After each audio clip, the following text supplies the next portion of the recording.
dream I know deep up my feelings for you. The Edo State government on Sunday has paid the 70,000 new minimum wage to workers in the state in fulfillment of the promise to increase the minimum wage from the month of May 2024. Moving on, we have the Labour Party candidate in the last November 11 governorship election in Imo State, Senator Nachono, has vowed to pursue his case against the tribunal's affirmation of Governor Hope Uzodinma to a logical conclusion, even if it means up to the Supreme Court. But guys, before comments fully, welcome back to Reality Latest Gist, your home of news and politics. Thank you so much for joining us on today's news. If this is your first time of watching, kindly subscribe, like, comment, share, and also turn notification bell to get notified whenever we drop our video. To all our amazing subscribers, thank you so much for joining us.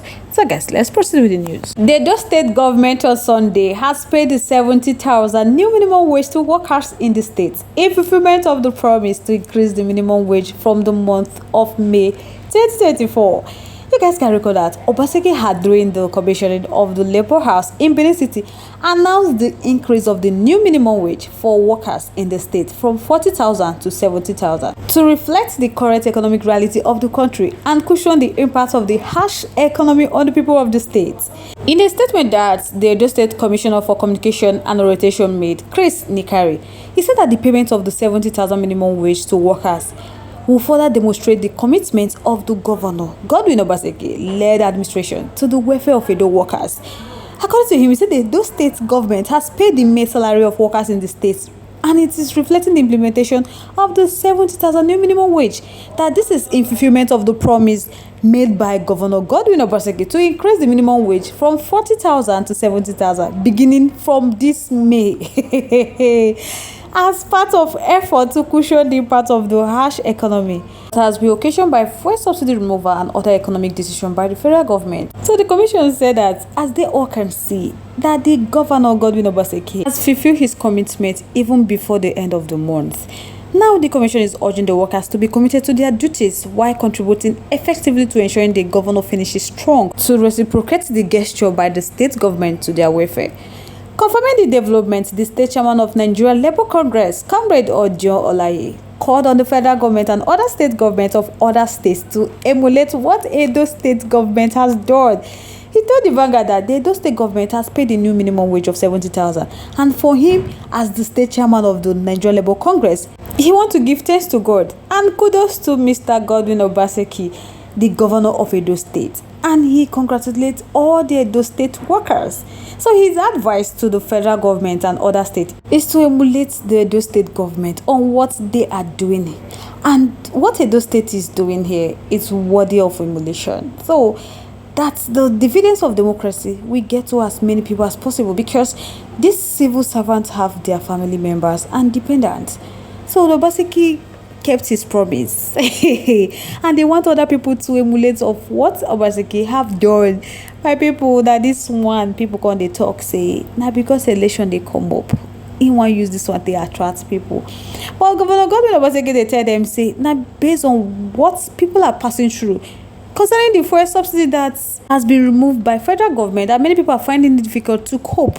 Hey, so guys, I can like make I know what to think about this matter in the comment section.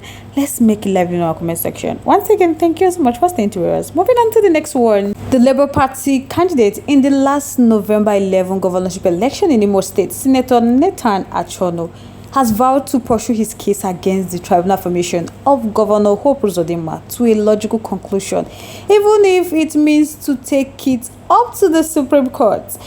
At the World Press Conference on Sunday in Abuja, Achono said that he received the judgment of the Imo State Election Petition Tribunal with so much sadness and disappointment that the tribunal had in its judgment dismissing his petition, said that he was unable to prove that there was substantial non-compliance with the Electoral Act in the conduct of the 11th November 2023 Imo State governorship election. So, according to the tribunal, he said that his inability to prove that there was substantial compliance with the Electoral Act in that election stemmed from his non-production of the Gbas machine before the tribunal. Now, Achono emphasized that this judgment has not in any way whittled down his belief in democracy and the judicial process of our dear country, Nigeria. That it has rather, or unlike the past ones, emboldened him to insist on the right thing being done, that enough is enough. So he will do everything legal possible to challenge the judgment on appeal up to Supreme Court. Because he's very optimistic that justice will be safe in the long run, because there are still upright, courageous, and incorruptible justice in our judiciary.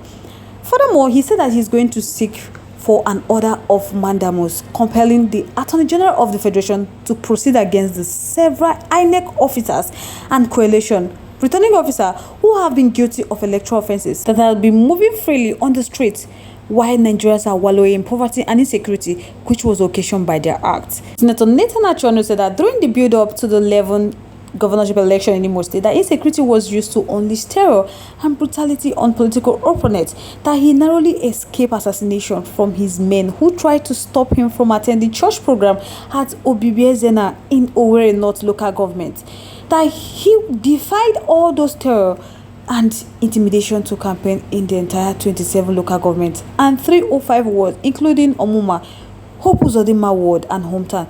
Then after taking all these risks and mobilizing people to come out and vote, Hope Uzodinma thought that he can steal his vote and mandate with connivance with INEC and now the tribunal, that it will not happen, never, that he will not allow that to stand. So he's going to pursue this case up to Supreme Court to recover the people's mandate, and he strongly believes that the final outcome will strengthen our electoral jurisprudence. He said that besides the fact that the production of the Gbas machine before the tribunal was the responsibility of INEC, both as a party to the petition and as a public institution, he had endeavored to ensure that the Gbas was brought before the tribunal by obtaining an order from the same tribunal compelling INEC to produce the Gbas machine before the tribunal. However, INEC brazenly refused to abide by the law of the same tribunal, directing it to produce before him the Gbas machine. So he said that it may interest us to know that the same INEC had, prior to the commencement of hearing his petition before the tribunal, refused to grant access to Labour Party accredited inspectors to inspect the Gbas machine in line with an order of the same tribunal.